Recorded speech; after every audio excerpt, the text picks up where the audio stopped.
जय जोहार, स्वागत है आप मन के न्यूज़ 36 से छत्तीसगढ़ के आवाज में। तो चला खबर छत्तीसा के शुरुआत करते हैं। छत्तीसगढ़ में ठंड के सीजन में टमाटर के बम्पर पैदावार होते, खासकर दुर्ग के धमधा और जसपुर के पत्थल गांव में।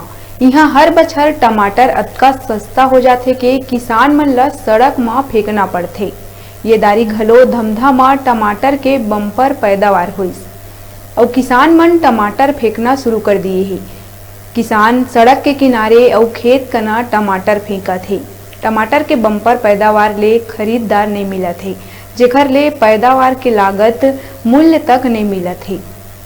तो उन्हें राहगीर फ्री में टमाटर ले जावा थे। बता दन के धमधा क्षेत्र कृषि मंत्री रविंद्र चौबे के विधानसभा साझा के अंतर्गत आते। हर बछर यहाँ टमाटर के हाल ऐसा ही होते।